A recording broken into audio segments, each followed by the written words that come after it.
let's jump in to this here. We got Kamala Harris. And here's what's crazy about this. And I didn't know this. So I was listening to your show. Mm-hmm. She knew damn well she hadn't tried calling him. Oh yeah. That's the craziest thing. She just was after the ABC report. Yeah, NBC. This is after a false ABC report. A false ABC report that Ron DeSantis was ignoring her calls.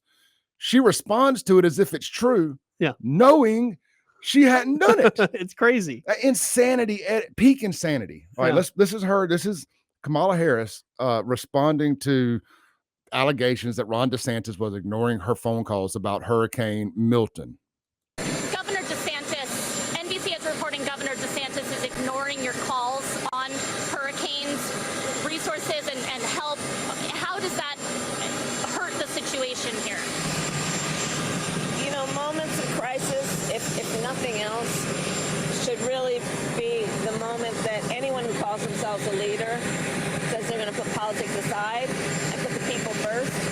People are in desperate need of support right now, and playing political games with this moment in these crisis situations, these are the height of emergency situations, is just utterly irresponsible, and it is selfish, and it is about political gamesmanship instead of doing the job that you took an oath to do, which is to put the people first.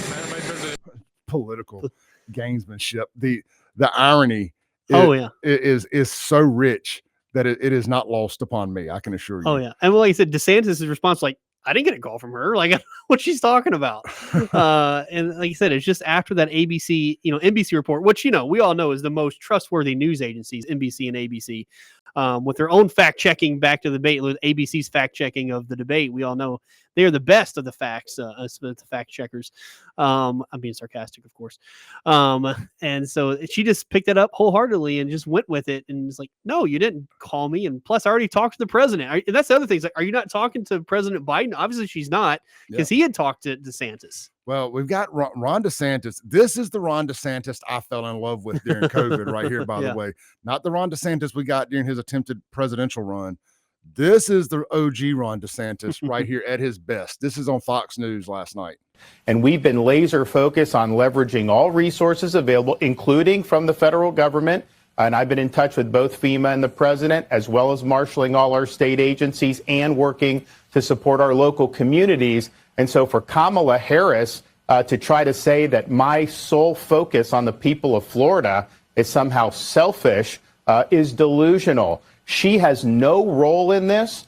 In fact, she's been vice president for 3.5 years. I've dealt with a number of storms under this administration. She has never contributed anything to any of these efforts. And so what I think is selfish is her trying to blunder into this. No. And here's the thing. She has no role. No, she has no role in this process. I'm in contact with the President of the United States. I'm in contact with FEMA director. I'm obviously managing all our state agencies. We're supporting all our local government. And I will say this. I've had storms under both President Trump and President Biden, and I've worked well with both of them. She's the first one who's trying to politicize the storm, and she's doing that just because of her campaign. She's trying to get some type of an edge. She knows she's doing poorly, and so she's playing these political games. I don't have time for political games. I've got people whose lives are on the line. I've got people whose homes and their possessions are on the line, and we are focused 100% on that mission. I'm not worried about playing her political games. And so she is being selfish by trying to blunder into this when we're working just fine. What an amazing response. Yeah. I mean, like you said, that's the COVID Ron DeSantis right there. 100%. And that, you could show it, again, that's the kind of person we thought was going to run for president too. I don't know where that went, but he's obviously, he knows how to control the state, and he knows how to handle people like Kamala Harris. But he, what I like about it is he's absolutely right. Is that, look, she's never had a role. I don't know what she's had a role in, honestly. She obviously wasn't a border czar either, but that's, how selfish of her too, to realize this guy is trying to handle potentially one of the worst storms that hit Florida in a long time. And obviously he's got a lot of stuff going on right now. And for her to even if we know she didn't call him, but even if she did, it's like, oh, he didn't take my phone call. Like, what are you talking about here? Yeah, here's funny that we just got a commenter here. Vicky on on Facebook says it's customary for presidential candidates to call. He knows that. Well, Vicky, the thing is, she didn't call. Yeah, that's a funny thing. It was right? it was a fake news story from ABC. Yeah, and she just went along with it. Yeah. And then come to find out, she never called him. It's mind-boggling. And as I said, that's what his simple response is, I never got a call from her. And they said, oh, we got some insider sources from inside his administration. Well, I don't know what sources you have because that didn't happen. It's very clear. Like I said, that kind of misinformation, disinformation, as Karine Jean-Pierre would say, is just absolutely ridiculous. All right. We got Matt Bishop here in the studio. Matt, you got time for another segment or so? Yeah, I got one more segment in me. You got one more segment in you? Yeah. Let's take a break real quick. And if you're watching online, stay online. We're going to keep on rolling through the break. This is the Clay Edwards Show, joined this morning by Matt Bishop, host of The Full Story here on WYAB. And we will be right back after this break.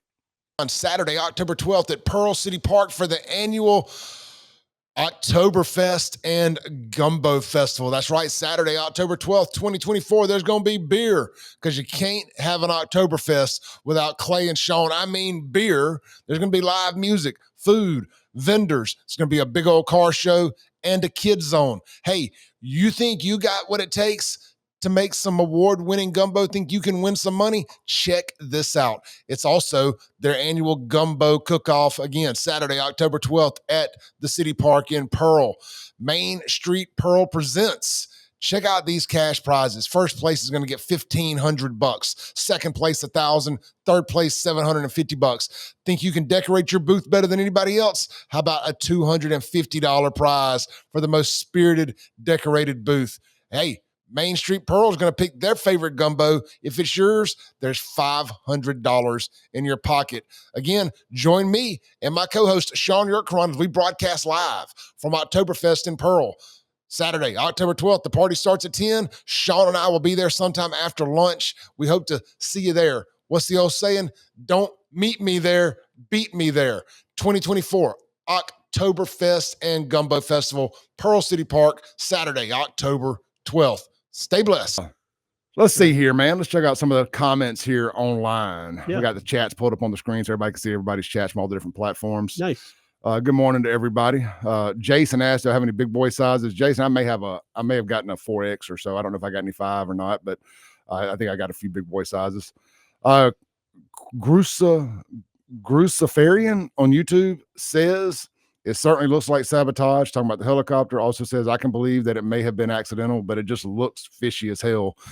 It's bad optics, as you said, right? There's definitely no question it has a bad look. Just with everything else going on. Yeah. It's just like, I mean, if you wanted how to stir the conspiracy theory pot, this is how you do it. Yeah. Well, I said, as being someone on the side of the army when these things come up, you're like, son of a gun. Like, what are we doing here? It's like, this is the last thing we need. So yeah, optics are horrible.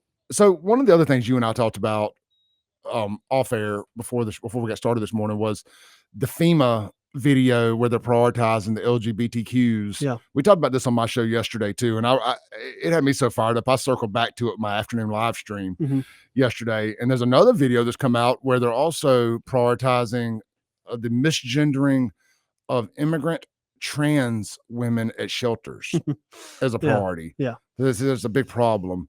Of all the things, like, the identity politics that the Democrat Party has found itself in is just getting worse, right? Because they're trying to.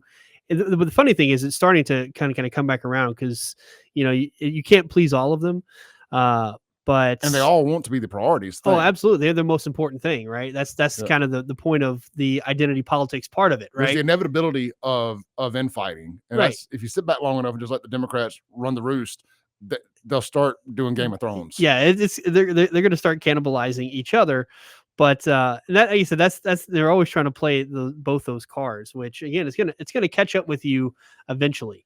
But the whole idea, like I've talked about this on my show, the whole idea of equity is such a dangerous proposition, any kind of way, right? Equity is not what this country is about. Our country has always been about equality, not equity. So that is. That focus on equity is just a dangerous path to go down. Anytime I hear They were talking about disaster equity Yes. yesterday. Equity disaster. I was like, no, that sounds terrible. That Oh. sounds like something out of a horror movie. Yeah, 100%. I mean, as you know, they're talking about that Zoom video or whatever kind of video it was. You know, they opened up with, oh, you know, it's disaster equality is too utilitarian. It's, you know, so far we've focused on helping the most amount of people possible. What are you talking about? Yes, of course you are. That's what it's always been about. That's the point of emergency management. As I talk to my show, it's just, you know, these disasters hurt people equally, no matter where you come from or who you are, or who you sleep with. It's going to destroy your home no matter what. Yeah, I mean, I said this yesterday. If I'm sitting there on the top of a mountain or a house or whatever, and the National Guard, FEMA, whoever rolls up and is like, they only got room for one, and they're gonna either one of you gay or trans. I'm pushing the other guy off the house. Yeah. If he raises his hand. Yeah. If it's me or him and his sexuality is the deal breaker. Yeah. I'm eliminating one of us from the scenario. I'll just say I'll be whatever you want me to be, whatever it takes to get me on that helicopter. Yeah. I'm the super transist. That's right. Call me whatever you want to call me, my friend. We're back.